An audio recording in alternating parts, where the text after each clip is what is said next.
Hey everybody, before we start the show, just a quick note from our partner, Sharkscope.com. Do you play online poker at one or more sites? Want to find out what your real profit and ROI numbers are?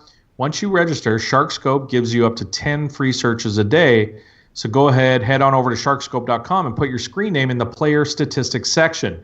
If you've opted in, all your stats will appear. If you haven't, you'll get a snapshot of your stats. Looking to combine all your screen names into a group and see where you really stand for as little as $10 a month, you can access these advanced features. Sharkscope, the best for over 10 years. Track your statistics, avoid the sharks, and find easier tournaments at sharkscope.com.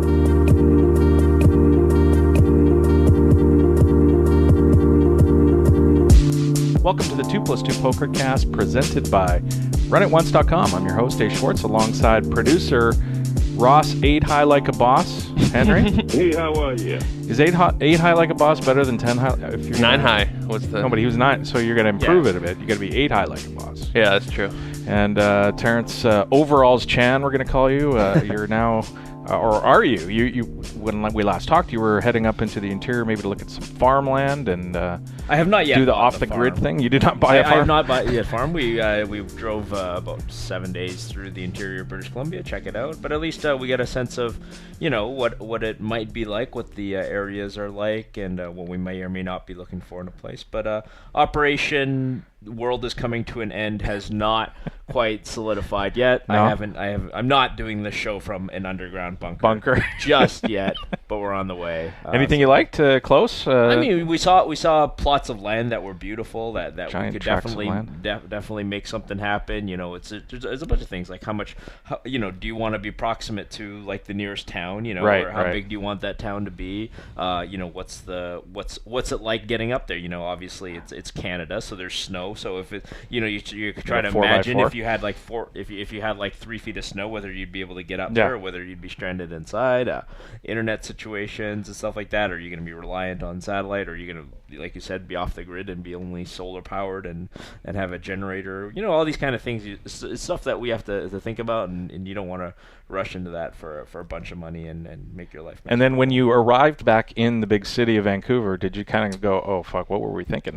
We're back in. Well, we arrived back in the middle of tropical storm, whatever the hell we got going on here. Right. Yeah. This Pokercast may be interrupted at any moment by like a massive power outage throughout that knocks 4 million people offline or something like that. But so no, it was.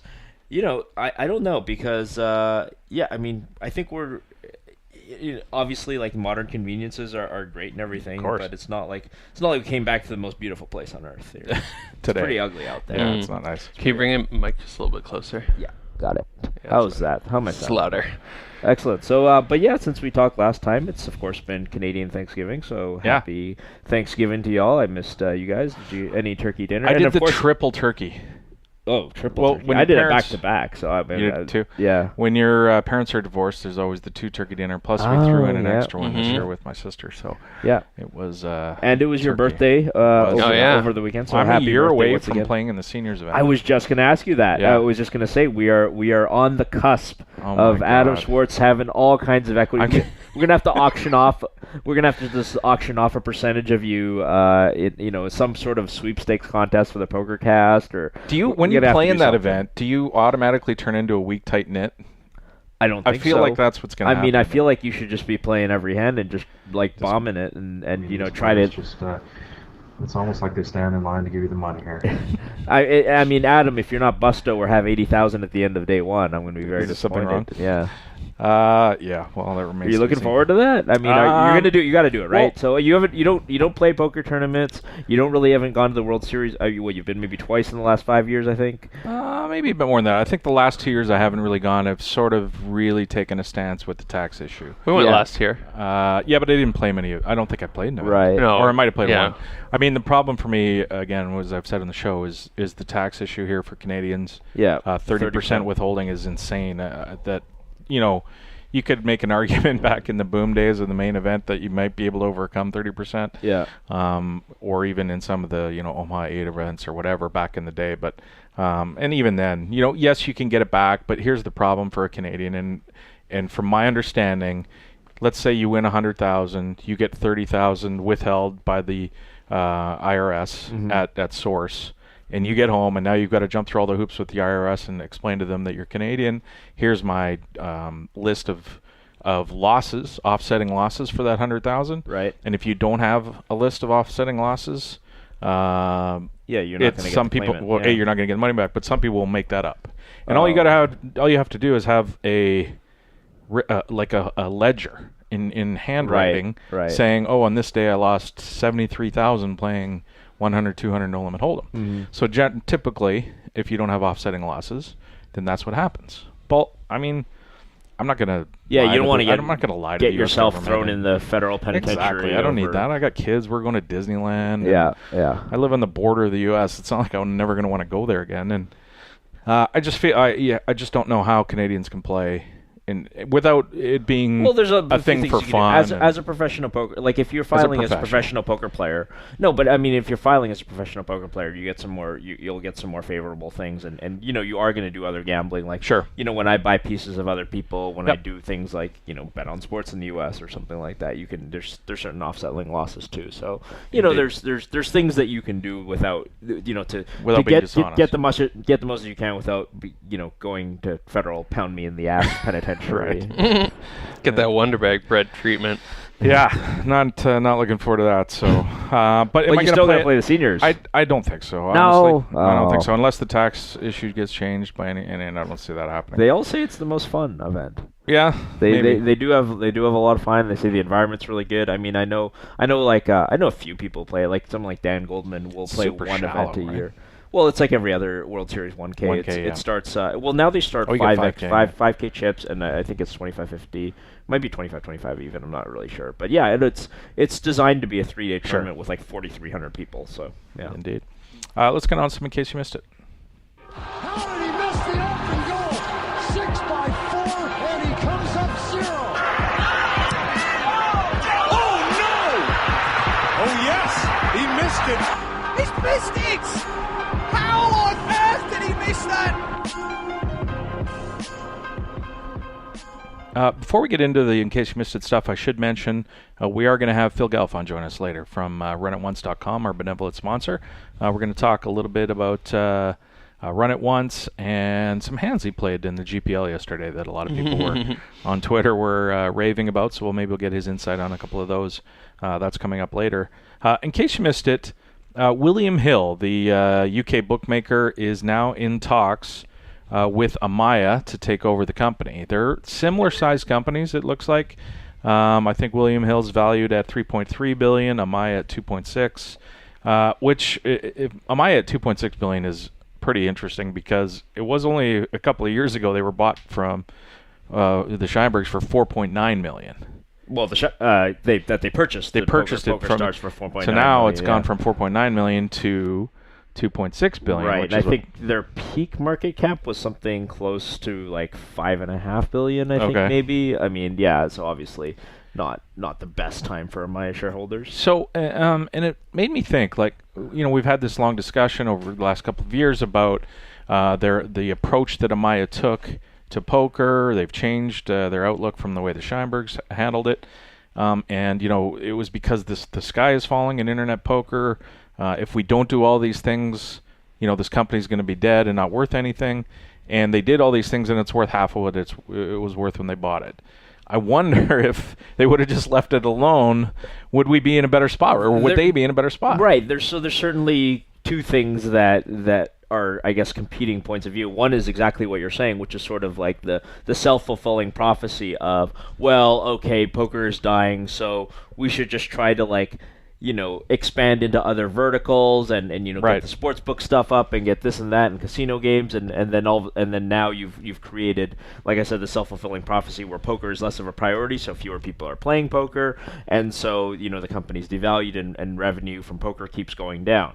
And the other way is to say that, well, they're doing what they could amidst the circumstance of online poker being in a decline, which, if we look at things like the World Series numbers like we were just talking about, it's not so apparent that poker's in a state of decline right now. It actually seems to be doing pretty well. Poker ratings are doing well on TV. Most of the other indicators are, at worst, poker kind of being flat right now. Now, our online games... Slightly down, maybe, not a ton. Now, are online games, tighter, and is it always, a struggle up against the tide of elite poker players kind of taking from the weaker poker players and making the games harder and making the games less viable over time? We don't know. The truth is probably somewhere in the middle. But yeah, I mean, we don't.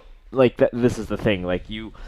This is not the thing where you can run it 10 times and see in the simulation what would have been the right decision if you sort of rewind it to 2014 and you kind of redo all the decisions over and let if the Scheinbergs were still running it, would it be healthier than it is today? I mean, I think most people. If you had to bet, what yes. would you say? I'm saying it would. As a poker player, I would think poker would be much healthier right now if it were still run by the Scheinbergs. But but it's not. It's not, and this is the reality we live in. So there's an interesting thing here. So of course, and when we talk about Amaya is more than just PokerStars. Right. It's some smaller companies. However, PokerStars is the vast majority of Amaya and its revenue. One of the major shareholders of Amaya is a company called Pervus Asset Management, and they own 14.3. Of William Hill. They own 14.3% of William Hill, and they were, quote, extremely concerned by the merger talk. They're looking at this going, what are you guys thinking? In an open letter, the spokesman said it was based on limited strategic logic. They told the board to stop wasting valuable time and shareholder resources pursuing this value-destroying deal, while urging the board to propose an alternative options available, including a sale of the UK bookmaker. So, I mean, this is... They're not a fan. They're not fans. They have ulterior motives, the share price, etc. Right. Maybe not the long-term viability of the company is their biggest concern. It's more with the stock prices. But still, I thought it was kind of interesting that their biggest shareholder came out and said, are you kidding? The place is a joke. Do not buy this. I guess they're buy thinking this. of it as a toxic asset. Yeah, and maybe it is. Hard to say. Moving on, in case you missed it, the Trump Taj Mahal closed in Atlantic City after 26 years of operation, which is sort of the end of an era for, obviously they're in Rounders, the Trump Taj Mahal. Had you been to the Trump? Have you spent some time there? I've gone down the escalator that Mike McD came down and that Mike and Worm came down and made a hard right at that poker room there.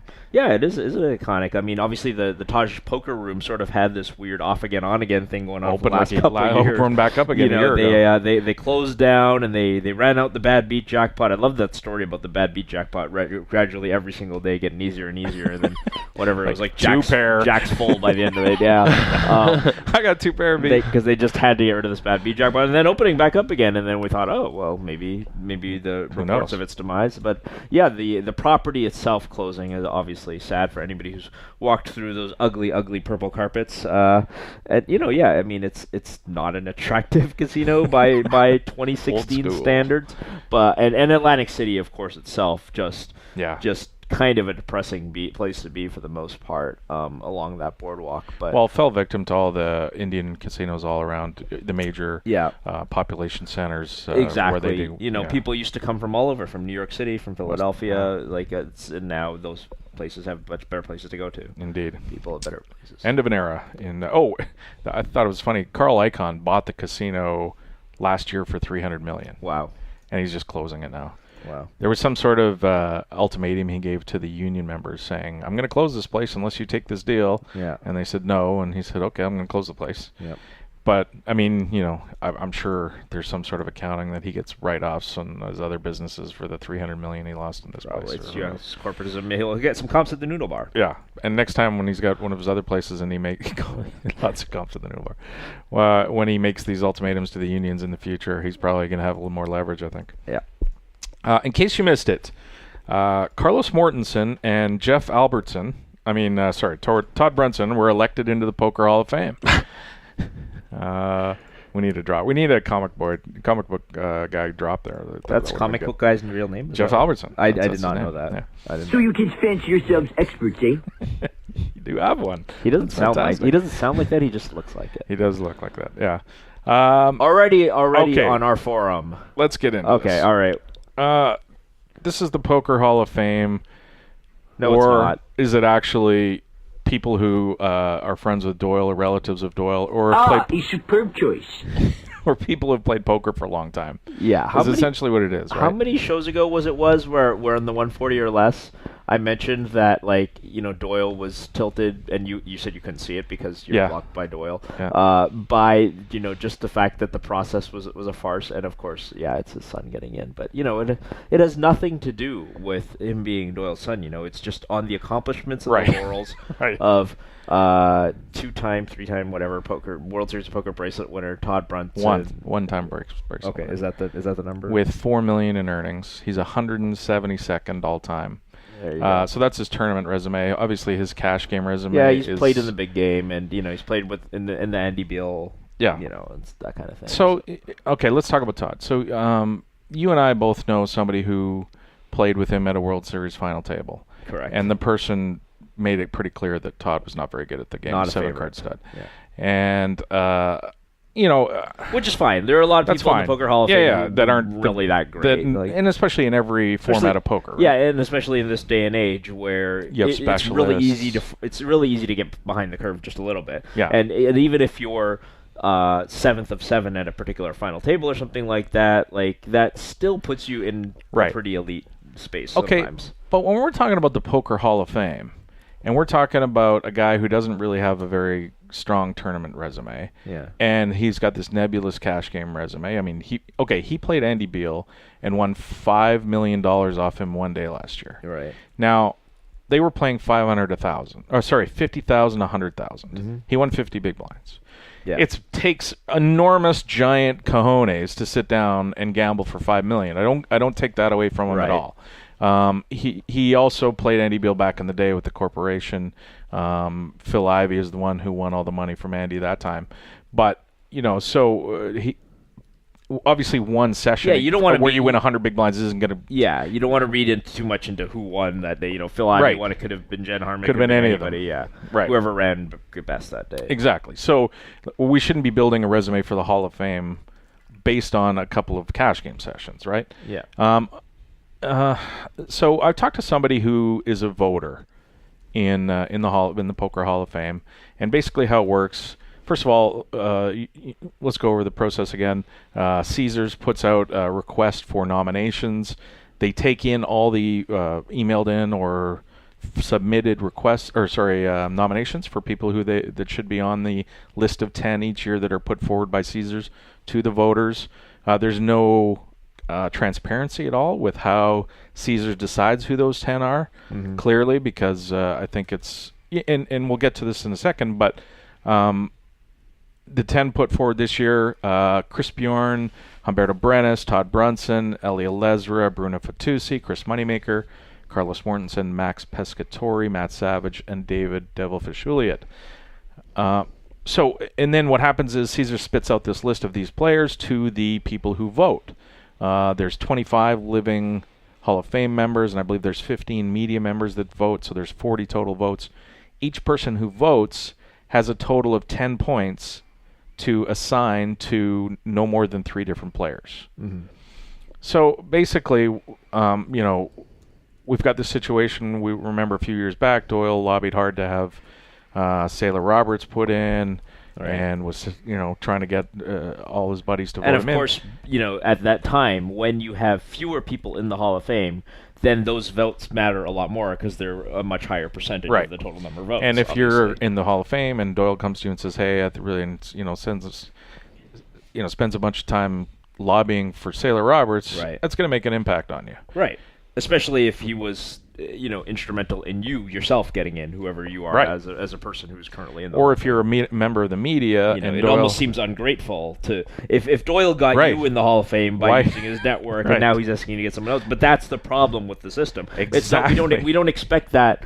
We don't expect people to not be human and be influenced in these kind of ways. Sure. Like if I as a person, if Doyle somehow got me in the Hall of Fame, which I didn't deserve or something like that, when he came calling for a favor, it would be sort of natural for me to feel like I could say no. Exactly. Yeah. So I mean, of Doyle's 10 votes, I think we could probably safely assume that he gave all 10 to his son. Yeah. Right. And so there's this bias towards who gets in by if you're a friend of Doyle or you're related to Doyle.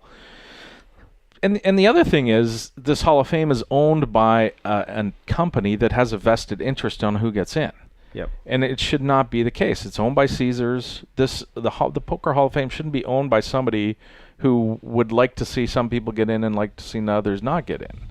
And so we get back to this whole thing about the Hall of Fame being a joke. It's crazy. And we know it's a joke. It's always been. We rattle on about it, and I'm sure people are sick of hearing us going on about how it's ridiculous and it has no credibility, especially without Isai Scheinberg in there. Right. I mean, I think every European poker fan is mad that the Devilfish isn't in. I think a lot of people certainly would strongly make the case that Matt Savage of this group has made an incredible, he's done so much for poker over the last 10 years, I think, especially standardizing the rules of the game and helping to make it so that when you go play poker, whether you're in Argentina or the Ukraine, like you follow the same set of rules. Basically know what's going on. There's not just random shit made up at every venue. I think that the Matt Savage has made a huge, influence on that. I mean, I think you can argue Chris Moneymaker has had a tremendous impact. The guy only won one tournament or whatever, but I mean, we're talking about things like sessions against Andy Beal as well. There's a reason. Like, that one tournament happened to be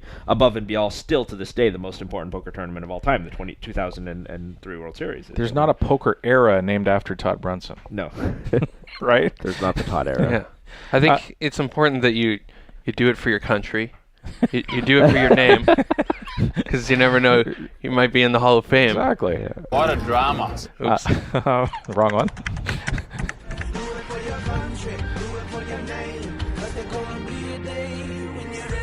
Internet poker.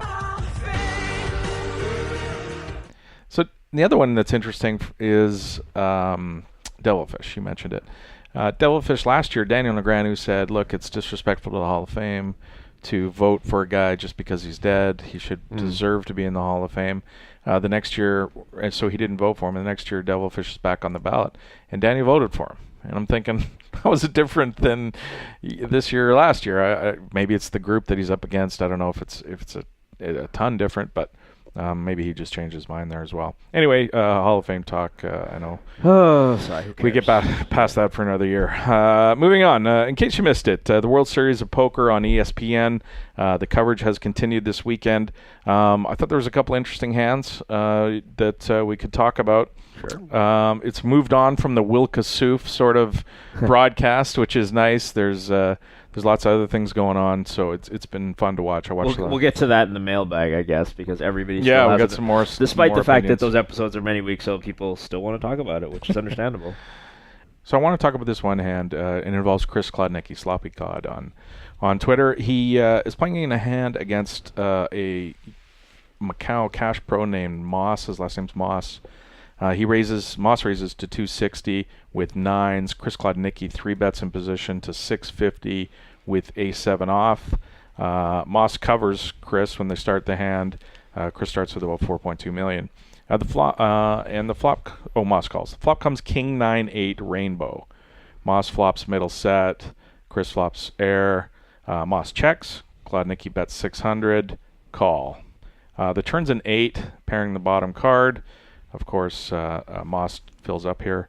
It goes check on the turn. The river's the 4 spades, and it completes a backdoor spade flush. Moss now bets 1.9 million into 2.6 million, which is a pretty big bet. About 60% of Klodnicki's remaining stack. And Chris calls with ace high in that spot.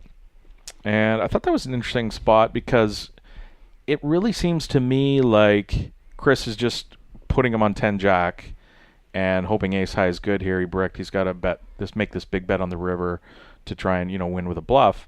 But I just didn't see many bluffs in this spot for him. I mean, I see 10 jack, but most of his other range, it seems like, would be hands that beat a7 off. Yeah, so I mean, when we're looking at it, it's mostly it's mostly 10 jack. It also could be things like queen jack with one of the backdoor flush draws that didn't come in. 7-10, I guess. Yeah, 10 all the suited 10-7s, but then you have to remove all the spade 10-7s and all the spade queen jacks. Right, because the spade flush. Yeah, exactly. So and I guess 7-6 suited as well is also in the range. So I guess he felt that there were enough combinations between queen jack 10 and 7-6 and 10-7 that overcame there. He figures he doesn't bet worse than queen, certainly not worse than a king. So the question is whether, I think it comes down to whether Moss bets all his kings for value, right? So if Moss is betting king, jack, king, queen, ace, king, then I think it's fairly wrong for Klodnicki to call.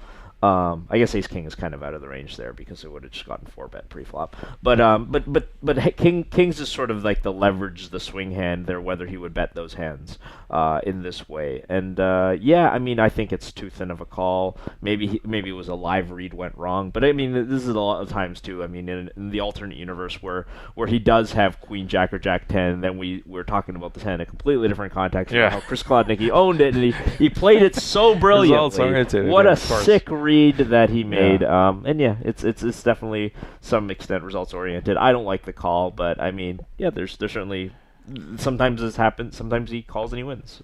It comes down to a discussion about how in his subset of hands on the river, how much of it is error, right? And what to do with it at that spot. Yeah, it doesn't look like he's getting the right kind of pot odds to call, getting sort of a little under 2.5 to 1. It's a pretty big river bet, right? Yeah. The interesting thing is Klodnicki, once it goes check back call on the flop, I think he has something like 2.9 million left in his stack, so he's like slightly over than a pot size bet. So he's kind of got not enough to two barrel, like barrel turn barrel river, and then he's kind of got too much to just jam in case he's just wrong about his read. So on the turn he kind of has to check behind, which opens the door into Moss potentially bluffing a large percentage of his range that peeled on the flop. Interesting hand. There was another interesting thing that happened that I want to talk about, and it's Alex Keating, who we've seen on past episodes, the Beard Man. He's been mixing it up with people verbally at the table, but usually in a nice sort of fun kind of way. He plays a hand where he's playing with Wojtek Ruzicka, who played left wing for the I Predators. think it was center. And no kidding. Anyway, he's playing in this hand. Alex bets the river, knowing he's good. The way the action went, Alex bet the river.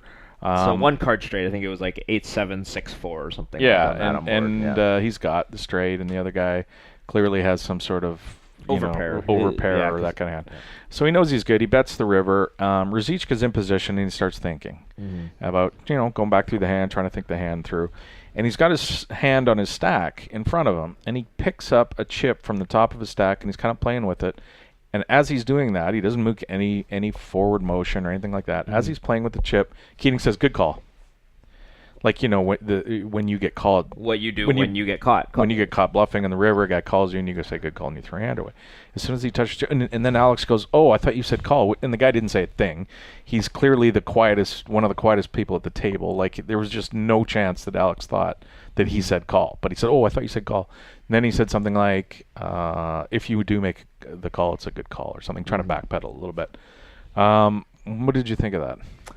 Yeah, I don't know. I know you thought it was an angle shot. I'm not convinced 100% sure really? He was attempting an angle. What do you think it was? What's the other explanation for that? I mean, it's sort of Hollywooding, I guess. I mean, he's because the thing is that, I mean, if he was pulling an angle, I kind of seeing him doing it a bit better, that kind of thing. It almost looked like a bad acting job in a sense a bad to joke. Me. Yeah, or a bad joke, or something like that, or something like that. I wasn't convinced that it was an angle. I mean, okay, I don't know. Interesting. Yeah, I mean, we've had this long discussion about William Kassouf doing things to try and influence action on the river when a person's facing a bet. Alex was doing clearly the same thing. And, a couple hands later, it's interesting, actually, Ruzicka ends up busting Alex Keating's aces with jacks, and he bets the river. Ruzicka bets the river. He's got a one-card straight again, and Keating thinks and calls. Ruzicka rolls over somehow or another, he stops himself from saying good call or something, making some kind of... doesn't have the Adam Schwartz needle in him. I'm not sure I would have, but I thought for sure. I know some people would have, indeed, but he ended up busting out Alex Keating. All right, let's move on. In case you missed it, Paul Tate, who was a member of Team PokerStars during the Black Friday era, he has pled guilty in his trial on charges stemming from handling payment processing for PokerStars when he was there. 11 people. He was one of 11 people charged on Black Friday, leaving only Isai Scheinberg and Scott Tom from Absolute Poker that haven't dealt with their U.S. legal issues. He's going to be sentenced November 21st, faces a maximum of 5 years in prison. Don't imagine he's going to get 5 years in prison, but who knows? Maybe a judge will decide to, make an example out of him. He told the judge that he and his family have paid a heavy price for his illegal conduct, and he probably has. I wonder how much understanding of the whole sort of world that was going on at the time that the judges are going to have to be able to make this. Yeah. So it's easy to look at this and go, wow, this guy broke the law for tens of millions of dollars by selling chips for golf balls or whatever he was doing. Right? Everybody loves that. Yeah, and then. But I mean, in the context of what was going on at the time, I wonder if the judge is going to be smart enough. Yeah, I don't know. I'm not going to pretend to know enough about the law and what judges say and think in these situations. I mean, I think the U.S. justice system is a hard thing to predict. No kidding. A lot of variance. A lot of variance for sure. Yeah. Hopefully he doesn't get the whole full 5 years. Not sure that he deserves 5 years in prison for it, but we will see November 21st. So as mentioned, we're going to talk to Phil after the break. We've also got a ton of viewer mail. I say that all the time. Because I'm a Letterman guy. Yeah. It goes back to the early days. Letterman's not on anymore. I know.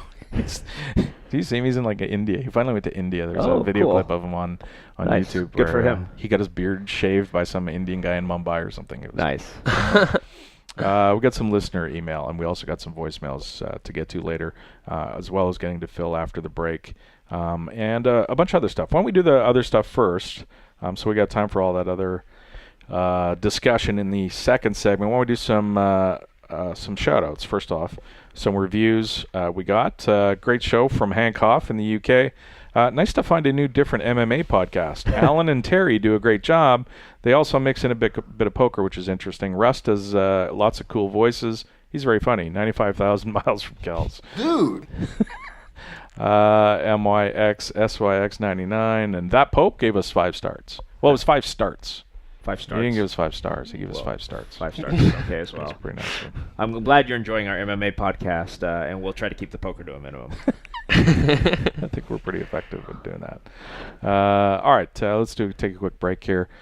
Coming up after the break, all that stuff that I mentioned before. You're listening to the 2+2 Pokercast, presented by RunItOnce.com. Keep it right here. SharkScope can now add free money to your bankroll, and all you have to do is be an overachiever. SharkScope.com has a fun tab on every graph that says achievements. They're very attainable goals, like won a tournament of more than $100 or played 100 tournaments in a month. Sounds fun, right?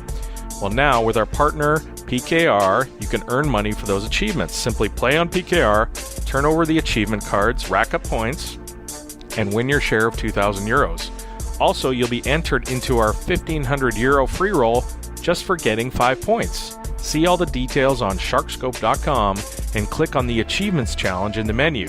And don't forget to opt in to participate and also get in on our weekly $10,000 draw. Sharkscope.com, the best for over 10 years. Track your statistics, avoid the sharks, and find easier tournaments at sharkscope.com. Hey, T-Chan here. Now that you've been listening to me and Adam give you the latest news in the poker world, it's time for you to give your 2 cents. So come hang out with the rest of the Pokercast Nation on the forums at pokercast.2plus2.com.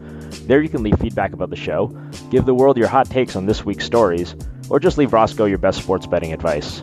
He needs the help. That's the forums at pokercast.2plus2.com. The best part? It's available no matter how many miles you are from Kells.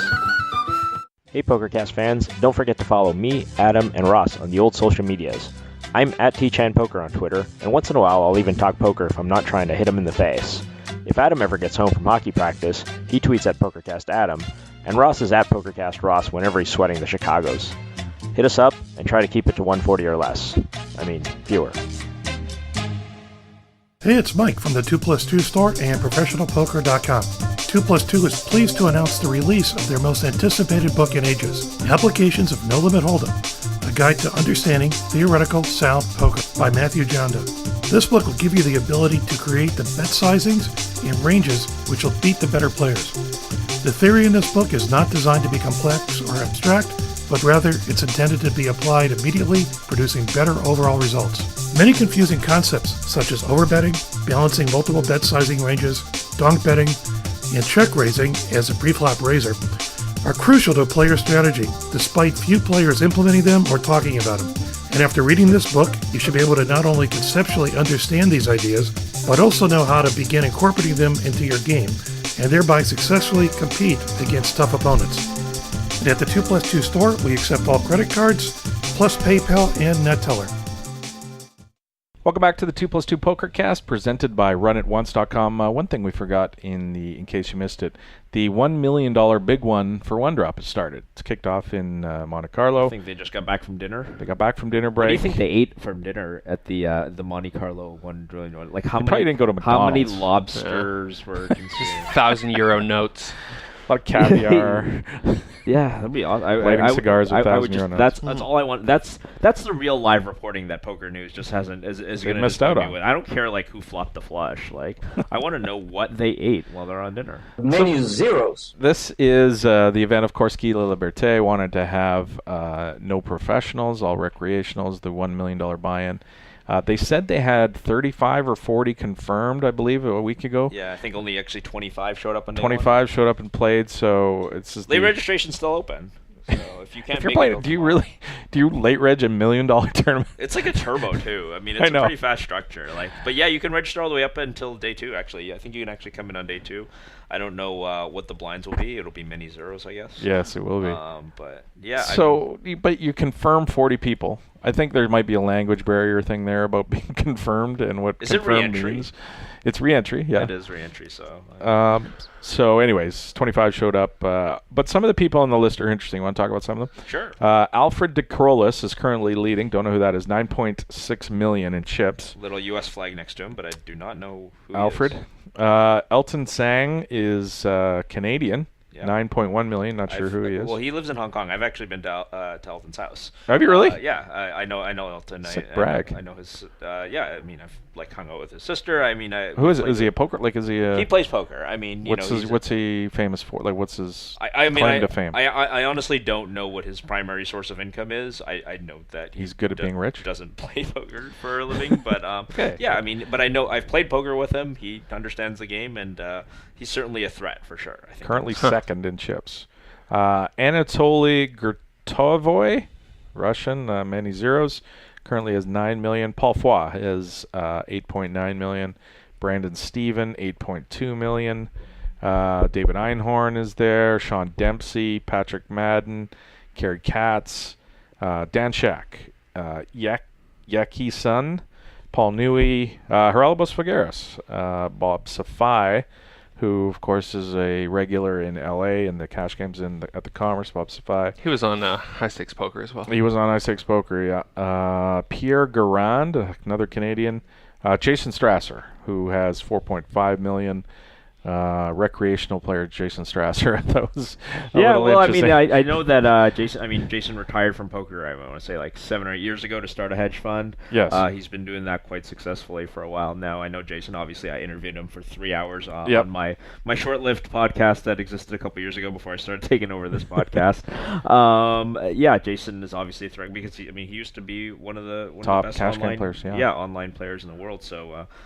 Certainly a threat. Even if you were the best player in like 2005 or whatever it was when he stopped playing, it still makes you pretty solid in this. Can you see Guy just kind of sitting there when people are saying, Guy, can I play? Guy, can I play? And him going, yeah, no, Yeah. Oh, okay. Yeah. Yeah. I mean, it's sort of just his party, and he can invite everyone. We talked about how arbitrary the Poker Hall of Fame was. Right. I mean, this is about as Even arbitrary as more like. I mean, it's sort of recreational players, amateurs only. So what is it? You just have to have some kind of other job. No, you would have said that you retired. Yeah, because now you're no longer professional. I should have been in this thing 2 years ago. Sean Deeb could have been in 3 times. Start putting me in, yeah. Fedor Holtz can Fedor Holtz, he was retired. Fedor Holtz clearly is retired. He's retired many times. Other names: Tony Bloom, Takal Shikirchi, Guy Liliberte, of course, James Board, who we used on Matchbook.com, Rick Solomon, Zuo Wang, Mark Telscher, known for a few things. Yeah.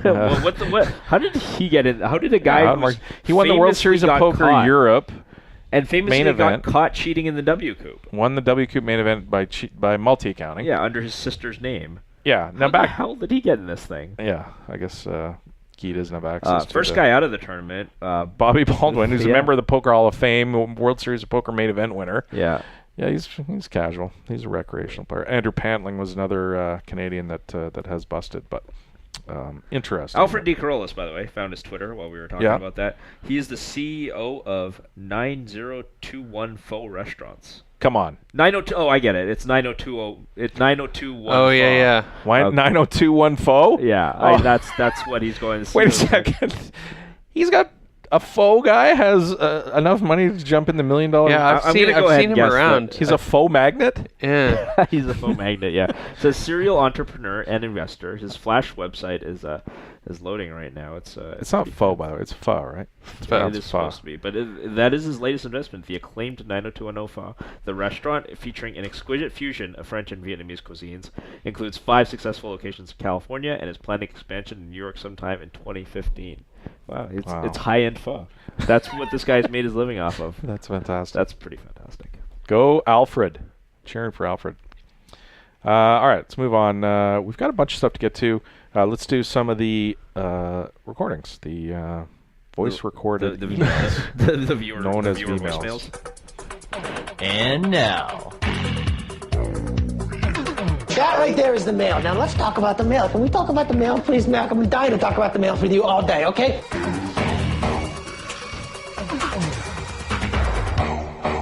Mailbag. Email number 1.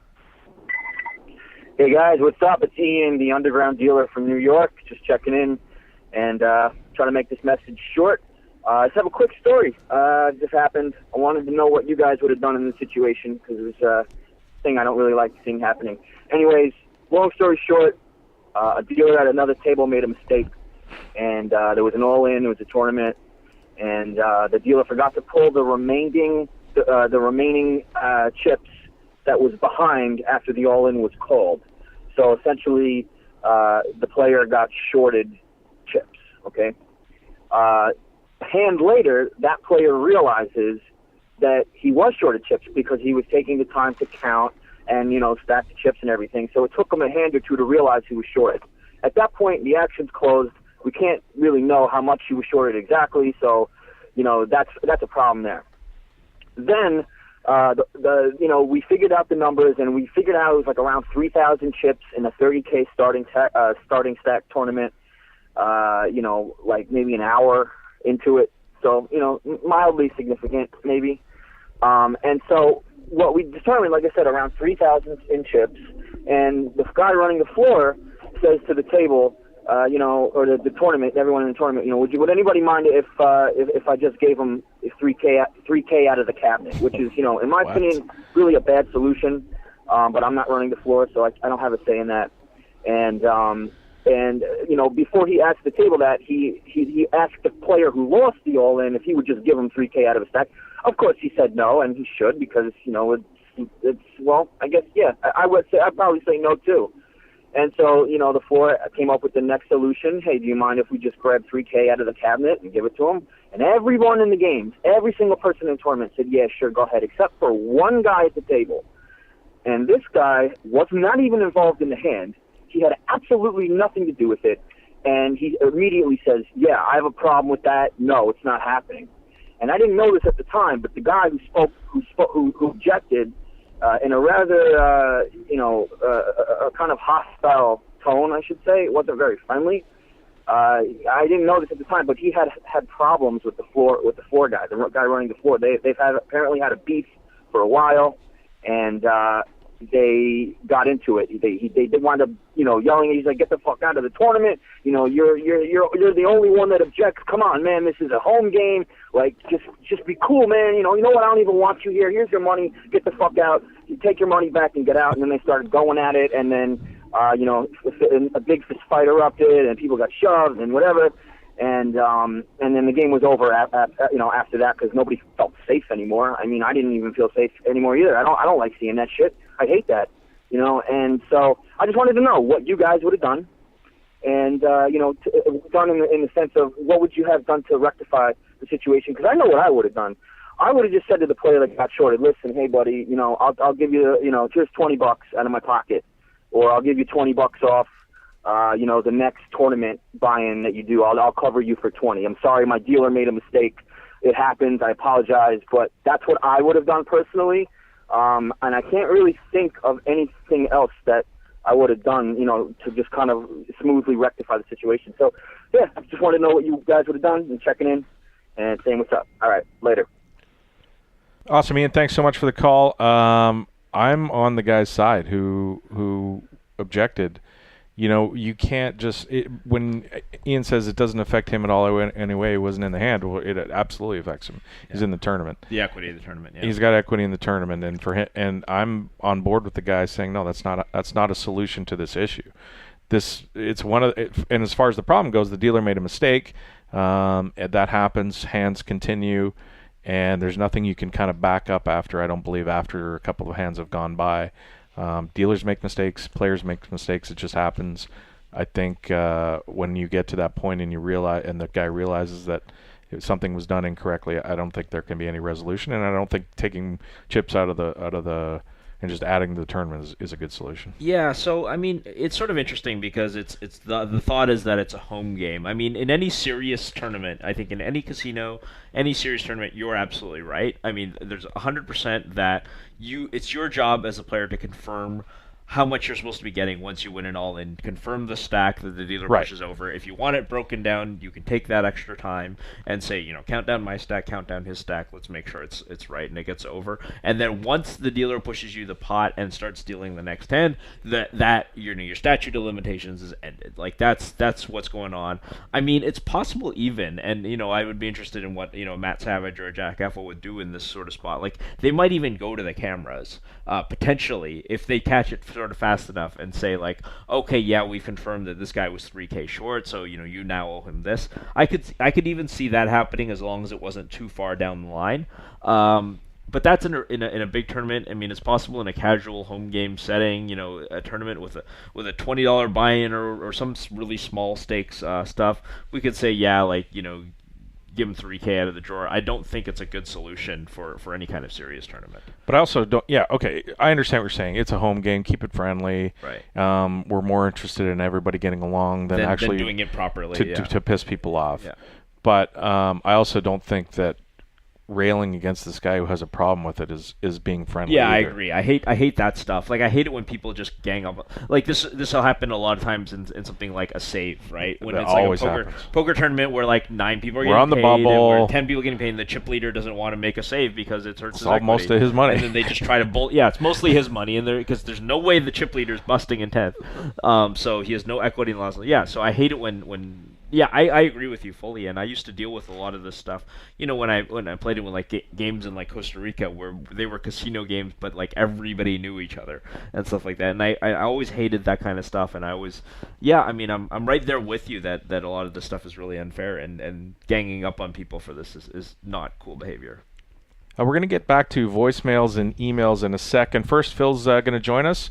Phil, welcome back to the Pokercast, sir. Thank you. Yeah, it's been too long. It has. This is Phil's Pokercast now. It is.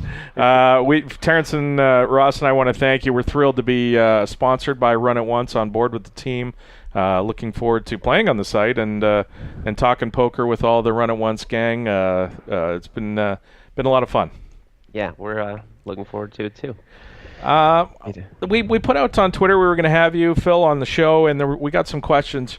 I think a lot of them can be sort of just generally boiled down to, well, one, Farrah wanted to know if you're doing the dishes while she was away and how many dishes were currently in the sink. That was her question. So, you want to start with that? Sure, why don't we start with that? You doing the dishes? No, but I mean, when I don't use plates when she's out of town, so it's not like there's a lot piling up. Is it just one paper plate that you're? No, he eats out of the containers, right? Right. Yeah, you just order food and then it comes in a container and you use a fork. So that, I mean, there are a lot of forks in the sink and coffee mugs and glasses kind of around. So you stand over the sink and you eat the meal. That's what bachelors do, right? They just stand over the sink. Yeah, exactly. And like she thinks it's all this work to keep cleaning up, but if you just live like I do, then there's not that much to clean up. Obviously, Phil, getting back to the serious topics, the poker world was tremendously excited when you made that post on your blog about the sort of the 2016 poker I have a dream speech, more or less, and everybody of course wants to know. Something like when can we expect this to not just be a twinkle in Phil Galfond's eye, but actually a reality? I'm sure you don't have any sort of date set on that, but just sort of give us an update on what's happening with the future RunItOnce.com poker site. Yeah, it's a big question, or a kind of a multifaceted question. So I'm probably going to kind of ramble, and then you'll have to rein me back in. Okay. But first and foremost, so we decided to announce in large part because it was getting to the point where it was tougher to keep it a secret, and we wanted to because we're trying to hire people and have job postings places, and people kind of want to know before they sign up to move somewhere or work somewhere, that they're not working for a random company that it's a startup effectively. And so it was important for us to start telling the people that we were hiring who we were. And we decided that in order to just like not worry about keeping everything so secret, we should just announce. And it actually had a lot of benefits that we didn't expect. We got a ton of emails pouring in. Several just like job applications, several just like, hey, I have some ideas, and a lot of just like, hey, I want to help however I can. Let me know. And also the posts, like everywhere were, especially 2+2, but everywhere they were a lot more positive than I expected. Not that I thought people were going to be very negative, but it was kind of inspiring.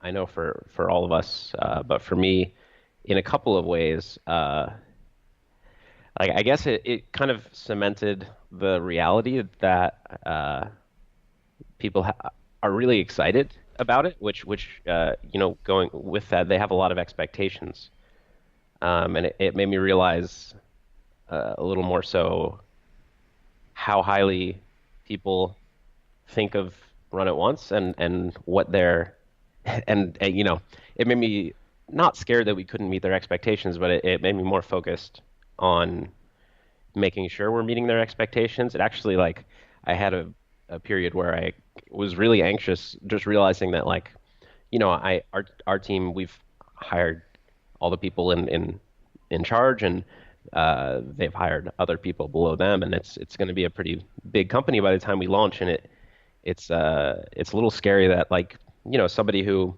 I'll have met everybody before we launch, but somebody who I don't really talk to and have no way to oversee is kind of like, let's say somebody has a bad customer service experience.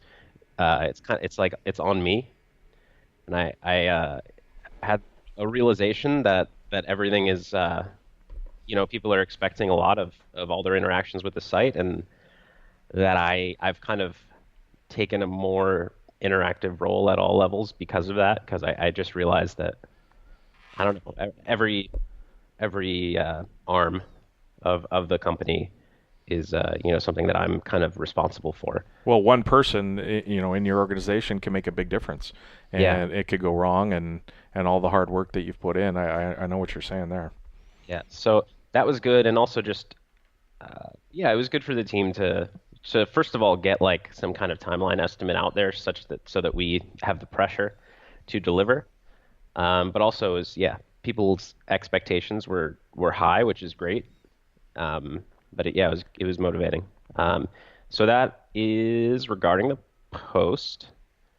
But yeah, I think a lot of people have had a lot of questions since we launched, which makes a lot of sense. I would as well. And we haven't said a whole lot about, I don't know, any of our offerings or policies. And obviously, we gave kind of a vague launch estimate, which, I've worked on enough projects to know that things get delayed quite a bit. And it's so I definitely didn't want to say at this point, okay, we're launching, this day. But the reason that we're not saying much more is really just, to be honest, it's mostly strategic. If it were things like, if it were things that people needed to know, or that I thought would help people a lot to know, then I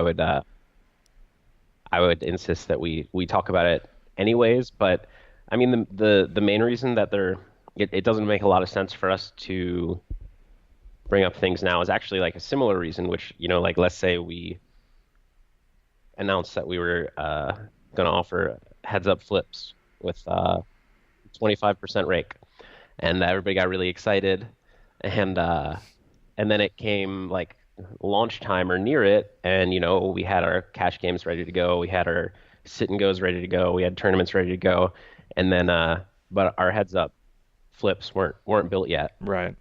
We have to make a decision. Well, do we delay launch for a month and a half or 2 months to get them built, or do we launch without them and add them later? And or we think of an idea between then and now, or now and then. I guess both. But we think of a new idea that we like better than our 25% rake heads-up flips, and we have to prioritize. Like, we would like to actually put that in instead, but now we've promised the community, and they're really excited about the high rake heads-up flips, and now like we're kind of tied to it. So I think that like we have a lot of decisions made, and a lot of things are being built, but because I've had a lot of experience now with delays and new ideas popping up, things not going as planned, I don't want to like tie us down to having certain things that will potentially delay launch, because sometimes it just makes a lot of sense. Like, even if things take a really long time and we just decide, hey, I think we're just going to launch with cash games and that's it. Like, that's a realistic. I don't think that'll happen, but that's actually a possibility. And then we've promised a lot of things that we can't deliver on in time. And then the other reason is just like, we've already seen it. We announced within the last couple months, and discussion was huge for a week or two, and then it's died down. So I don't want to talk about our heads up high rake flips and then have everybody talking about it, and then they just have to wait several months, and that's it's disappointing for them, but more than that, strategically it's bad for us to like be the site that, or like be old news basically. Well, you don't have the offering for when people are excited about it, is what you're saying, right?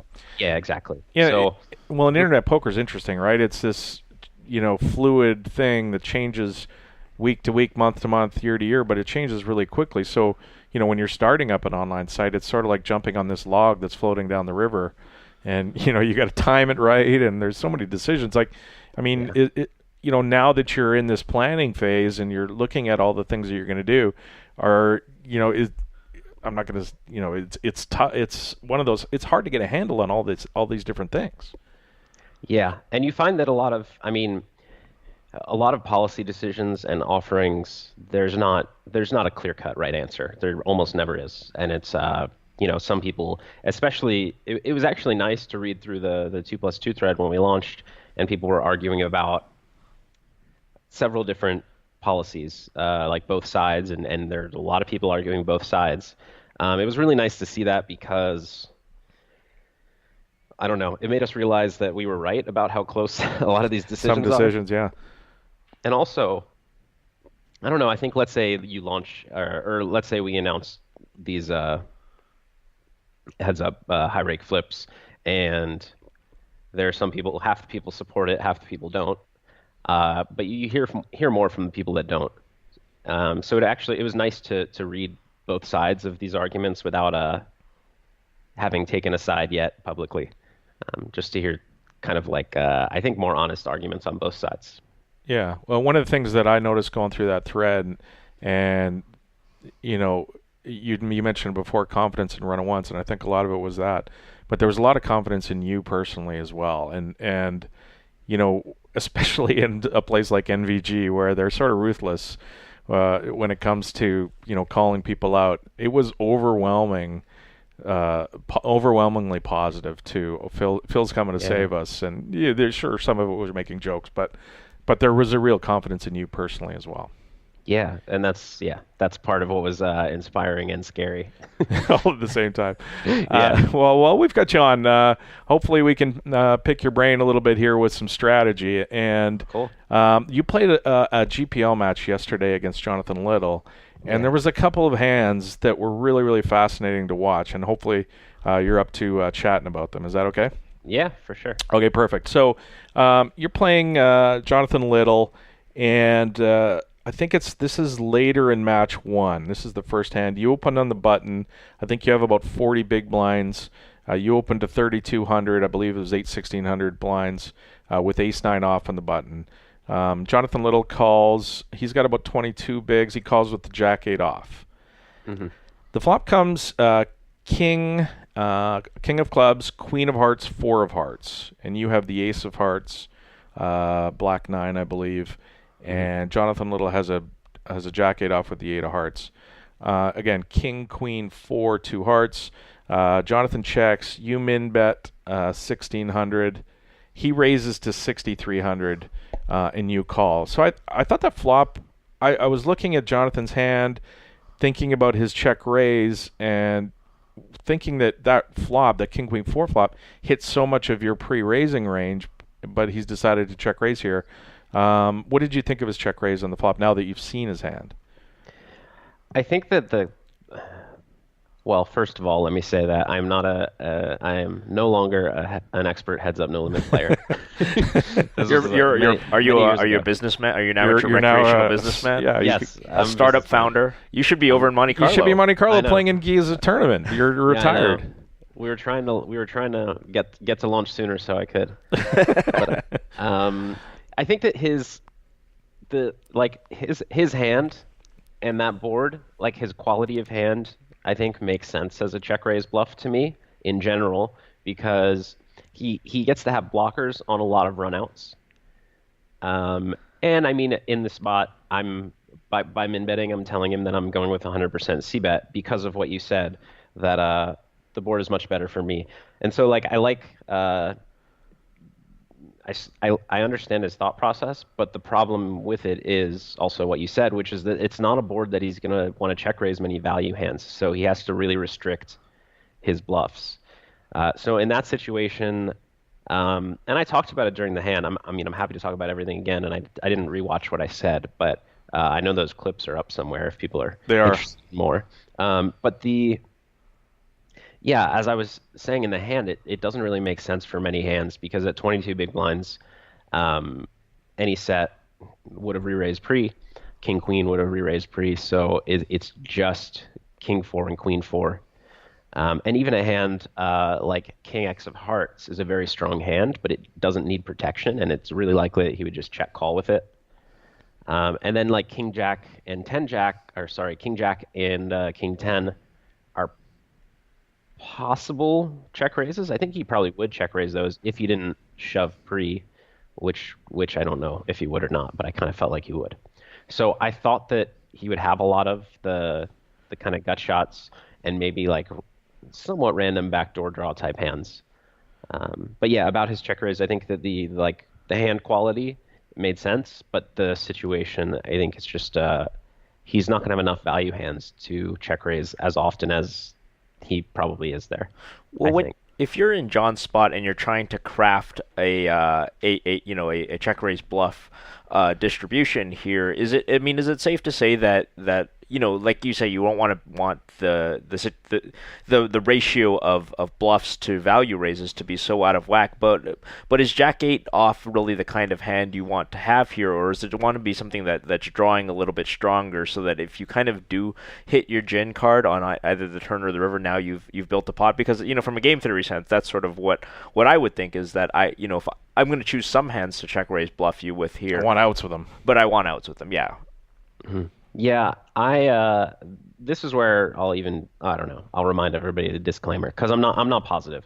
I think when somebody's betting quarter pot, or I think in this case a little less, you're supposed to defend a lot, and I think that with a range disadvantage, then you don't have to defend quite as much as 1 minus alpha, but you're supposed to defend a lot, and I wonder with hands like 10-9, let's say, if you have such a good price, you're kind of incentivized just to take it and call. And right. Especially with a hand like Jack 9 or Jack 10 that is pretty likely to be good against a fair chunk of my range, you have a lot of incentive to call. So he needs to find some check raise bluff hands, and I don't know the best candidates for that. Gotcha. Just because a lot of the candidates are getting a price. Could do better calling. Yeah, and also it might make sense just to almost never check raise or never check raise that spot because of the range advantage or the range disadvantage in his spot, and then I have a lot of incentive to barrel, so his value hands might just want to check call down. That makes sense, and then you keep your range much wider for future streets. You're not as polarized. That makes a lot of sense. Yeah. Okay, so again, the flop is King of Clubs, Queen of Hearts, 4 of Hearts. You have the Ace 9 off with the Ace of Hearts, and he has Jack 8 with the 8 of Hearts. He check raises you in the flop to 6,300, and you call. The turn is the 7 of Hearts, brings the flush. He bets 8,000, and I listened to I watched. By the way, if you want to look at these hands. It's at GPL. If you go to the at GPL Twitter feed, the videos of the hands are up there, and you can listen to the thought process of both Phil and Jonathan throughout the hand. Which is probably the coolest part of you're not just getting dry hand histories. You're listening to both guys talk their decisions through. Or commentators that maybe aren't on the level of Phil and Jonathan talking about hands. Anyway, so he bets 8,000, and the discussion that you have, because you're talking to the camera through the turn, seems like you're pretty convinced that you have the best hands, which I thought was the interesting part of this. You were sitting there, going through his range of hands, thinking that you're probably best here. Plus, you also have the nut flush draw, so you've got a ton of equity here, and you decide to flat. That one's pretty straightforward. The turn. Yeah, well, in general, you're never going to fold the turn with that hand. And it's pretty rare because you should be pretty polarized. It's pretty rare that you'd want to shove with what would be the best hand and the best draw a lot. I was in this spot, very convinced that I had the best hand, which is unusual for the spot. But I didn't think that besides the nut flush draw, which you probably would shove pre-flop anyways, but I blocked it. Besides that, I didn't think he was check raising a lot of flush draws. And why is that exactly? Well, that's because when we were watching it before, Terrence was like, "Can he have why can't he just have 3 of hearts here or something?" 2 small hearts. Yeah. I felt kind of, and definitely I could be wrong because I didn't expect him. He made a lot of plays I didn't expect, and I'm also very, like I said, heads up, no limit. I'm rusty, but I felt like he would call with a lot of those hands rather than raise and put himself in a position where he might be either have to bet fold the turn on a brick, or at least feel like he has to, or get re-raised on the flop and have to let go of the hand. I think when he's getting, what is that, 5-1 or a little more, it's just very tempting to not open yourself up to having to fold the draw that strong. Right. Okay, so the turn comes, again, he bets 8,000, you call. So he's setting himself up. And the bet he made on the turn sort of set up his shove or the size of his shove on the river. Yeah. The reason that I really thought that I had the best hand on the turn is because I expected that if he had the value hands that were his most likely hands on the flop, which are King 4 and Queen 4, that he would bet larger on the turn, with the exception of King of Hearts 4. Right. because I think that he would not want to see another card roll off, basically.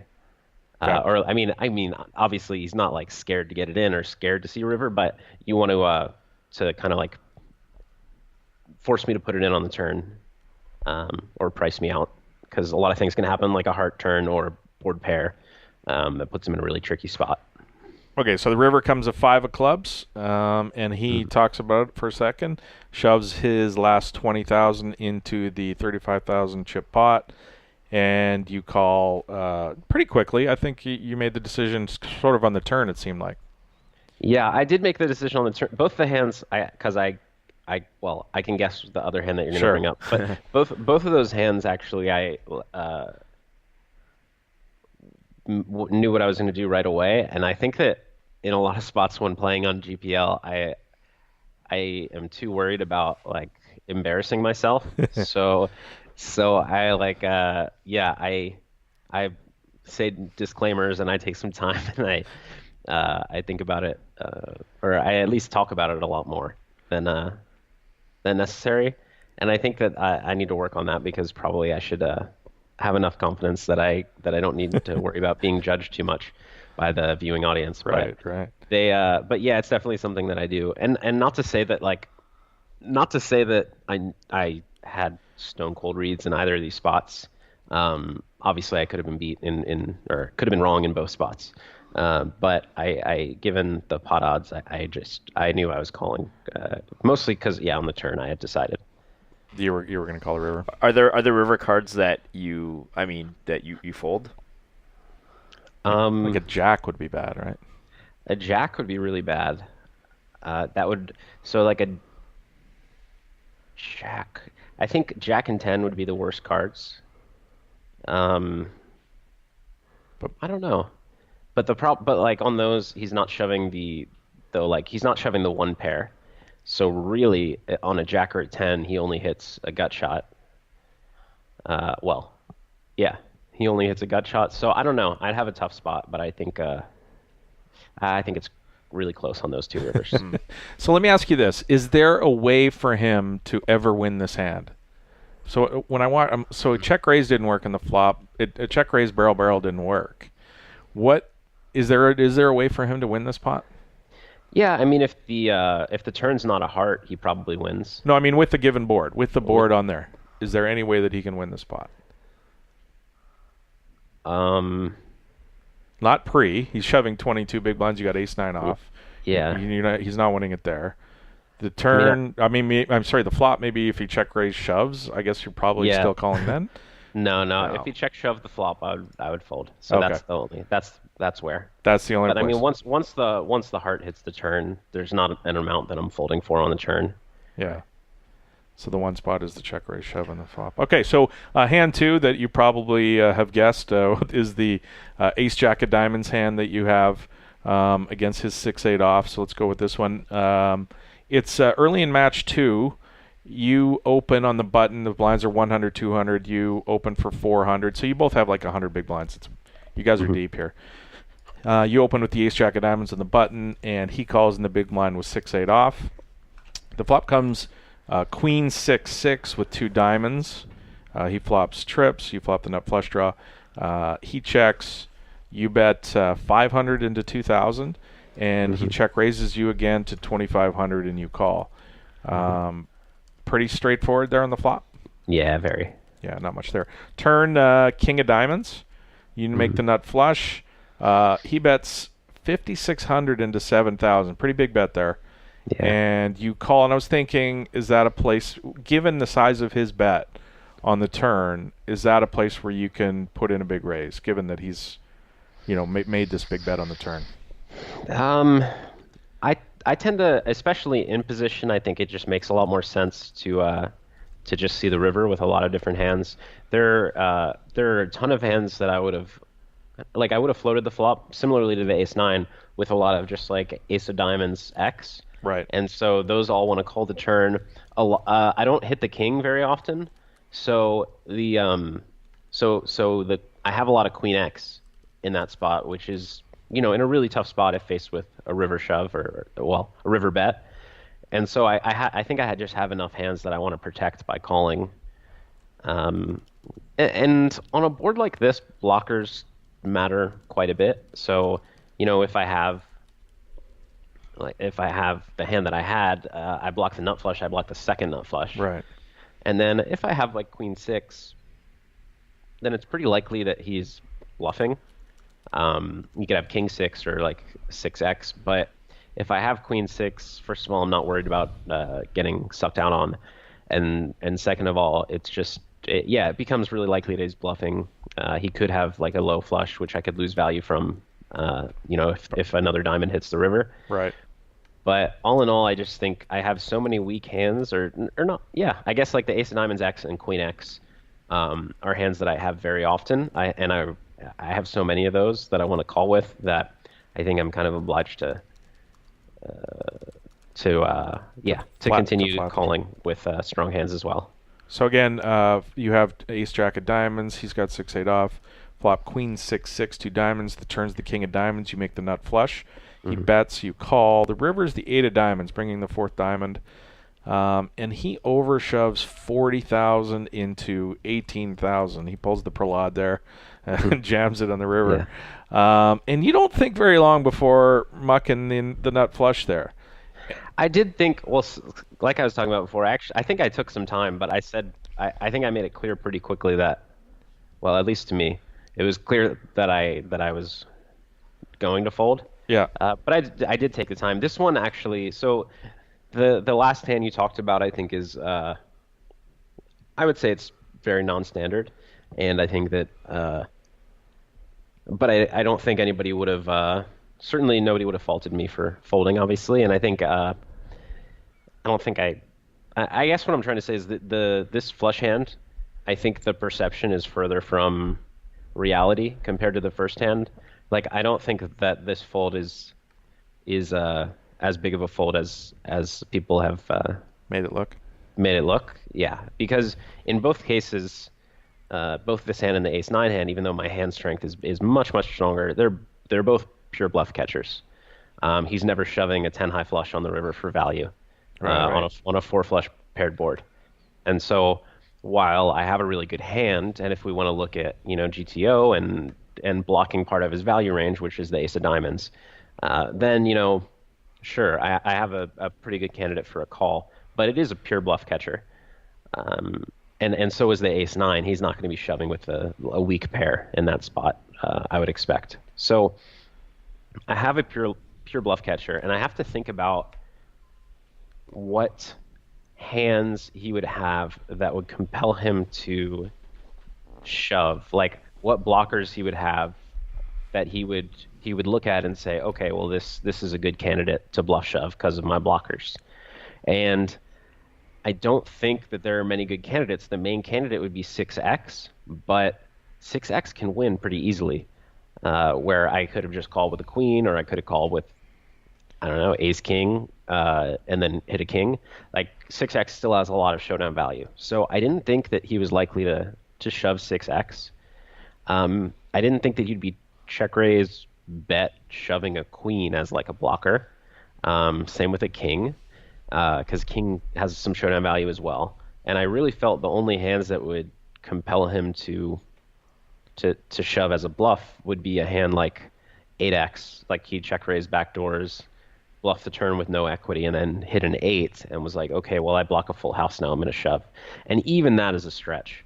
So I think in a spot where you can find a lot of hands that are natural value shoves. Now, obviously, combinatorically, there aren't a ton of boats because he doesn't have kings, he doesn't have queens pre-flop. Right. But he can have queen 6 and king 6, the offsuit varieties, which means he can have a lot of them. He can have 6-8, and I guess he can have 6-6. And all of those, when you look at them, I can very realistically believe he looks down at those hands and says this is a shove. And while I could come up with a lot of hands he could get to the river with as a bluff, I don't think any of them make natural river bluffs. So he has to look down at a hand, like is he going to look down at 10-9 of hearts and say, okay, well, this is a good overbet shoving hand. It's just really hard to find the reason to do it. And so I think there are a lot of spots like that in poker where people are repping something or think that they have hands on both sides of the spectrum, the value hands and the bluffs. And it's really easy to come up with either the value candidates or the bluffing candidates, and not so easy to come up with the other side. And sometimes, they think that they're going to have a lot of, and I'm not, I guess that sounds a little, I'm definitely not, I think Jonathan Little is an excellent player. I don't think he's necessarily, I'm not commenting about him. But I think some people will just underestimate how often the opposite scenario would happen, basically.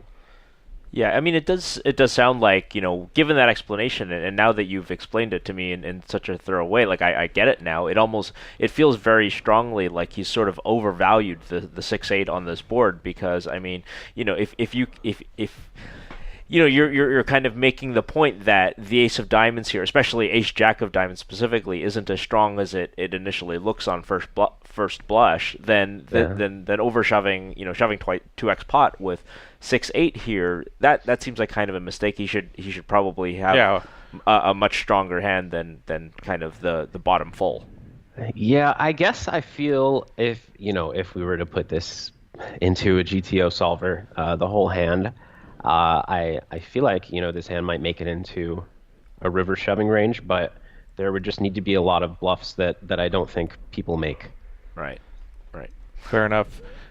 Phil, thanks so much for joining us, talking to some strategy with us. I think what we're going to do, and this is the plan, is to have Run It Once coaches on each week. We're going to have a segment. We're going to talk some strategy, different types of games with different types of coaches. I think it's going to be a lot of fun. Looking forward to that. Thanks for making some of your coaches available to us. Yeah, awesome. It will be fun. And if a week comes up and nobody is volunteered, then somebody backs out, you can let me know. So well, we can't have that, because you're the savior of poker. Exactly. And you're busy. We need you working on kind with of the hammer and nails put exactly. together the. I'll come on the show and I'll fire them immediately. Perfect. That'll make good radio, I think. Yeah. I was excited to review those pot limit triple draw hands. Yeah, did you see that? There was pot limit triple draw on Stars now. Well, I thought it has been there, but it just never runs. Oh, is that what it is? I don't know how big it's offered. Is it running at high stakes? It's playing one. Yeah, True Teller's been battling at 1-200. Oh man, that's one of my games. Pot limit triple draw. That would be a fun game to talk about one week. Yeah, it's a really fun game. All right, throw a bunch of those forks in the dishwasher so you don't get in trouble when Farrah gets home. Thank you. And thanks so much for joining us, and we will talk to you soon, sir. Yeah, thanks, guys. Take care. That was a lot of fun. Looking forward to some more stuff with Run It Once. Let's get back to the voicemails. Email number 2. Ian called again. I guess we'll do that. Back-to-back Ians. Yeah. All right. What's up, guys? Ian again, the Underground New York dealer. I'm calling. They just left the game. It's 4:15 a.m. Eastern Standard Time. And we had a huge fucking blowout in pot limit Omaha about what the minimum raise is. I'm sorry, the pot raise. You raise pot in a 5-5 pot limit Omaha game. There was a huge fucking blowout about it. I'd like to know what your correct answer is. Because the opening raise? Just too stupid. Thanks, guys. Bye-bye. Whatever. I think what he means. Opening raise? No, in a say on the flop. What is you're facing a bet. What is the most you can raise? The size of the pots. Hit the drop. Wait, if we're talking, okay, so we're all right. This is the answer. The most you can bet or raise is the size of a pot. I don't understand. Is this a trick question? This is a weird question. Oh, I assume he meant the open. It was like 5-5. So, I mean, you're How do you calling have a 5. blowout about There's that? 15 in the pot, so you 20. make it 20. What's the blowout? I don't know. I mean, like I've heard of like say when games are 2-5, like technically the pot size should be 17, but a lot of times they round it up so that you can make it 20 in a 2-5 game. But with a 5-5 game, it seems it's clearly 20. I'm missing something. I thought that the rule was, and I said this before. You guys said it was just for pre-flop, but I think that it's 3 times the previous raise plus what's in the middle is the rule for how much you can raise. Yeah, that only works when, like I said, like the small blind is like, you know, when you have 1-2 or 2-4. Like when it's 1-2, then it's 7 to go. Like if it's 1-2, then under the gun makes it 7 because it's 3.5 times the previous bet. But that's only because the small blind is that extra $1 in the pot. If it's 2-2, then you're calling 2, which makes the pot 6, and then it becomes 8. So if it's 5-5, it's clearly 20. I don't know what's going on. It's not hard. I don't know why. Come on, Ian. There's got to be something that Ian's not telling us. For there to be a blowout, we're being trolled hard, or something. No, I don't think so. I think it's because I've seen people get confused about this at the casino. No. Just how much. If it's 5-5, it's 20. It's 100% in every. Well, I'm thinking facing a bet. So say there's $50 in the pot, right? And the person in first position bets 50. Okay. Then it's 200. 200. Yeah. So if you say pot, it's 200. So 3x times the last bet plus the 50 in the middle. That's in this case. I don't think which is the exact same thing. It's still 200. Yeah. Yeah. Weird. I don't get it. Next email. Ian, what are you doing? Email number 3. Hi, this is Zach calling from Cleveland. Oh, I already played that one. So email Jim in Denver. Hello, guys. Long-time listener, Jim in Denver. You do a great job. I think Sean Deeb summed it up pretty well.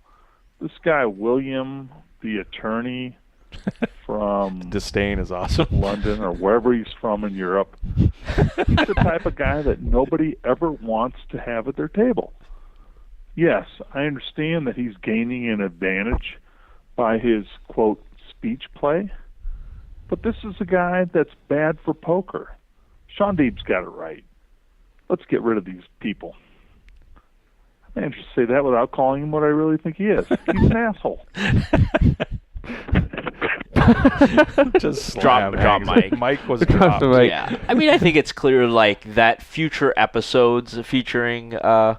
Kassouf? Will Kassouf have been less than flattering. I mean, I don't have the problem with him that everybody does. I mean, yeah, he's I think he's funny, but I don't know. I was watching it with my roommate, and I was like, I turned to him and I was like, this is the type of guy in high school who he thinks he's everybody's best friends, but he's actually nobody's friend.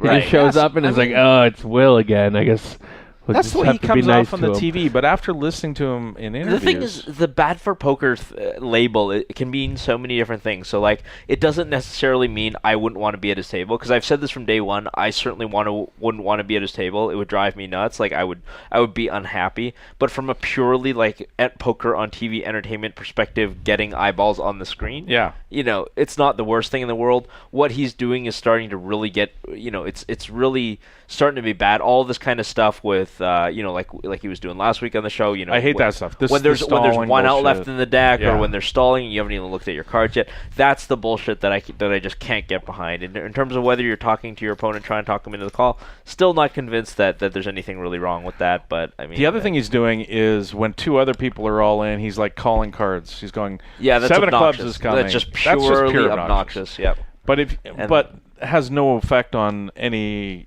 of the people, because they're right. all in. There's no penalty for it. It's just a douchey it's just him being obnoxious is all. But anyway, and of course the stalling and stuff like that, that's got to go. I don't dig that. But as far as his actions go, I don't get the hate as much. Obviously he's not fun. You wouldn't want to be with him for 24 hours or anything. But anyway, all right. All right. Email number 3. Eric writes, Terrence, Adam, and company. I first wanted to say I have nothing negative to say about the podcast. I enjoyed immensely and will consistently listen. That's correct. After each one drops. Props to you fellas for being able to discuss a wide array of poker topics, fantastic guests, and self-criticize when appropriate. Keep it up. I have a suggestion for the show. A focus on the recreational player at the World Series of Poker. For each year since 2013, I pick one event during the World Series and I play in it. I have a thriving law practice and can't devote much time to tournament play. I play in very small home games like $20 buy-ins just for fun, although I have won cash, 11th place in the 2014 $1,500 limit hold'em event, which was ultimately won by Dan Kelly. He probably beat you in that event. He was probably finished ahead of me in 2014 $1,500 limit hold'em. Many recreational types like me don't have any and probably never will. Here's the rub. I hear terms like this all the time: ICM, GTO, EV, Poker EV, Equity, ROI, etc. Now I know what ROI is, generally speaking, but the rest of this is Greek to me. I guess I play the old-fashioned way in that I study my opponents, try to make good reads, and get my money in when it seems like the prudent thing to do. Anyway, I can tell you firsthand it's quite a journey for a guy like me to venture to Vegas once a year to play a World Series event. For guys like me, It's a yearly trip to Disneyland. I've played at the same table as Negreanu, Helmuth, Alezra, Greenstein, and a few others that everybody at the table seems to know except me. I think it would make for a fun show to delve into the type of player who isn't looking to poker to feed their families, but plays in tournaments or cash games with guys whose job it is. It's a fascinating world to one who can only look in from the outside. P.S. Fuck the haters. Yeah, I think that's a good idea. If,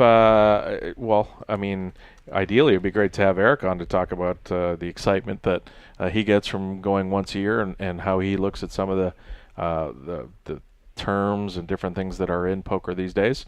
But if there's somebody out there who is like this and does this once a year that wants to talk about it or thinks it would make an interesting segment, for sure, send us an email at pokercast@2+2. And before you go on, before you leave us on this, this is the other kind of thing that, in my opinion, that amateur players or recreational players, whatever you want to call them, it's very easy to get into this stuff yourself. I mean, your cell phone is, in a sense, a podcasting device. If you take a look at what Ryan LaPlante did last year, talking about his World Series, obviously Ryan's a professional poker player, but he did very much this kind of the same thing on his own. So if you like content like this, I mean, the suggestion is just create it yourself and craft your own interesting story about it. Now, I think Eric's done a great job of writing this email to us, but I mean, I'd be interested to see, like, okay, I'm a recreational player. Here's my video diary or my video blog or my audio podcast or whatever these sort of things going on. Of my take. Of my take, like today I played next to Helmuth and I played next to Negreanu, and these are the sort of things that, the old advice for when you're creating content is what content would you be interested in, and then that's sort of how I ended up making All In or Knocked Out. Ross and I ended up doing that because we were interested in covering ourselves and we weren't seeing anybody else doing that. So if you feel that there's a niche being missed, I think that's an opportunity to. And Adam, for the record, I just looked it up. I finished 47th in that event. So it's a pretty good chance. Eric and I played at the same table. At some point. I mean, we both made the money at least. And you mentioned All In or Knocked Out. There's somebody in the forums asking today. It's coming. It's work. It is coming. It's being worked on. It's I'm just like I'm like Phil. We can't promise dates because then people get mad. People get mad when you don't make it. It's tough. Email number 004. Martin writes, "Hey Adam, Terrence, and Ross can now confirm that PokerCast Karma does not work retrospectively. I missed the goal of 4:30 on my marathon by 4 minutes, and my plane was delayed, so I missed the late registration of the Sunday Million." Of course, Martin wrote to us, maybe, I don't know if it was last week or 2 weeks ago, saying that he was trying to hit a 4:30 marathon and late reg into the Sunday Million and win that, and we wished him all the best for that, but unfortunately... 4:34 is not bad. 4:34 is a solid marathon. That's pretty darn good. That's a much. What do you think you would run a marathon in? I wouldn't. You wouldn't take? I wouldn't. I don't want to do that. I'm not going to run a marathon. My favorite expression is, "I learned to fight so I don't have to run." Yeah, that's it. Email number. It's number 5. Andy from Indianapolis writes 18,099,515 and 0.1 chip racks from Kells. Wow. Before Terrence asked, I measured it lengthwise, and yes, I did the math. I've been on the forums since 2007 and listening to the podcast since 2009, so big fan, and generally find what you guys say to be pretty great. Now that I'm done kissing ass, I actually disagree with some of your views on William Kassouf pretty adamantly. We've been talking a lot lately in poker about the tanking epidemic, and I think it's a pretty good rule to follow that even if someone's within the rules of the game, if it's an action that everybody did, it would ruin poker. You shouldn't be the asshole that does it just to increase your EV by a small margin. Just as if everybody at the table tanked, if we had 8 William Kassouf level tank talkers at every table, I just don't see casual players continuing to want to play. I think he seems like a nice guy in general, and he wouldn't personally bother me at the table, except that I think he would force more than a few of the fish from my local games to rack up early, which we can all agree is bad for poker. Maybe I'm wrong. Interested to hear your thoughts. I guess we just talked about this. We did. I mean, this is the thing. Like, yeah, we definitely wouldn't want 8 of these guys at the table. But in real life, is that ever? That can't happen because he talks enough for all 8 people. There's no way you could have 8 guys just be talking. A table that never shuts up. Nobody would ever listen. Yeah. But you can have 8 guys tanking, and that does happen. But that absolutely. I mean, is a in problem. real terms, look, here's the thing, and why I kind of defend this guy a little bit. Not for the tanking, because I fucking hate that. That drives me nuts. Right. But the table talk specifically. I've played poker in Europe. In Europe, they are more social than they are in Canada and USA. Yeah. And I find it more entertaining to be at a table that's much more social. Latin America as well. I've done Latin America, right? So when we have the sterile environment here in North America, Idiot from Northern Europe. you don't see that in Northern Europe. You don't see that in England. You have more of a social, and this guy sort of personifies it. Yeah, he takes it to the extreme, but I have a soft spot in my heart for games that are fun to be in. I agree. That's all.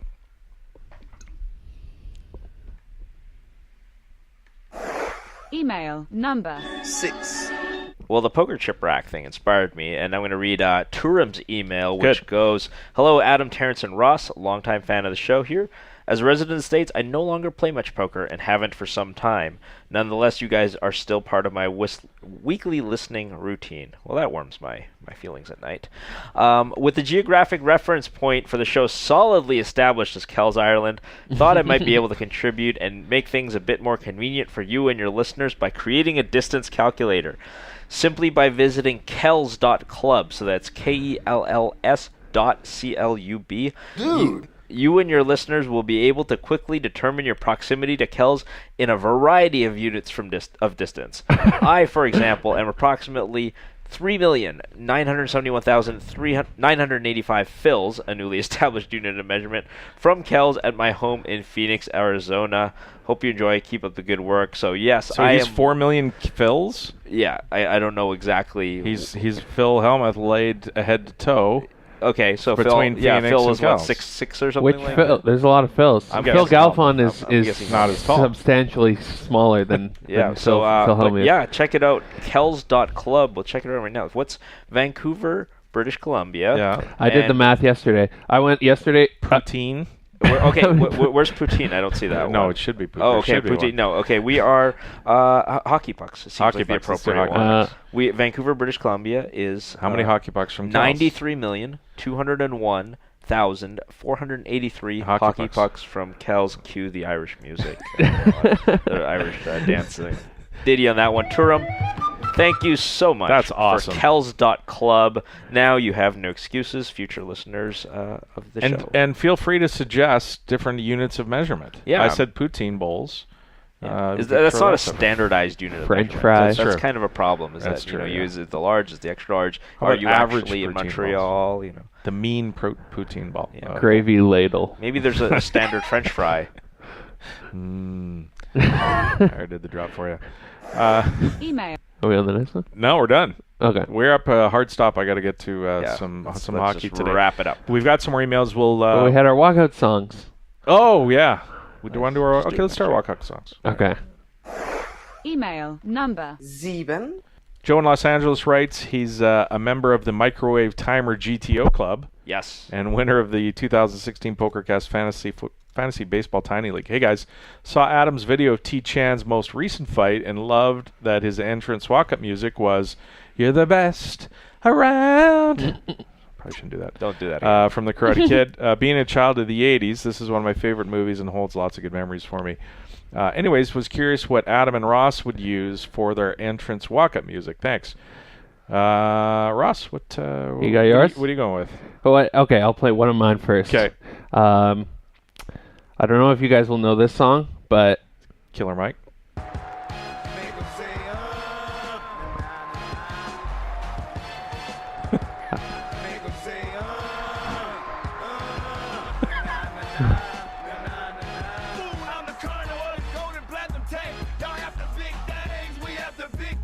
All right. That is Master P. Make him say, All right, make him say, So, all right, well, my first one? You don't get 2 walkout songs. No. Come on. How great is that? That's a good one. I don't know if that one's ever been used. Like it, I don't know that it's ever been used. That's pretty good. It's appropriate. All right. All right, and then this one, it's actually not original. It was used by... I had to Google it after I thought of it. So I thought of it and then realized that a heavyweight boxer had used this at some point, but...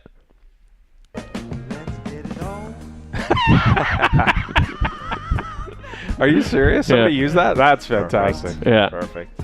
That's good. Let's get it on. That was good. My second choice would be...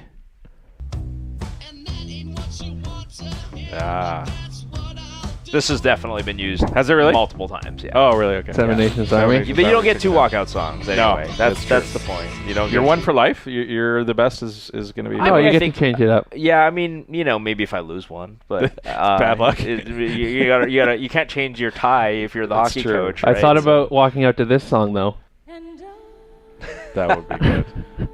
That would be pretty good. I love the. I mean, the best entrance is very much partly just I don't take myself seriously sort of thing, and I wanted to, in a sport where that's just full of like, if you're a white guy, you come out to the death metal, and if you're a black guy, you come out to the hip hop. Like, it's just like it's hard, like that, hardest of the hard. Who can be harder? I wasn't about that, so that's where You're the Best came from. Another question on that topic. I got a random email saying, is it?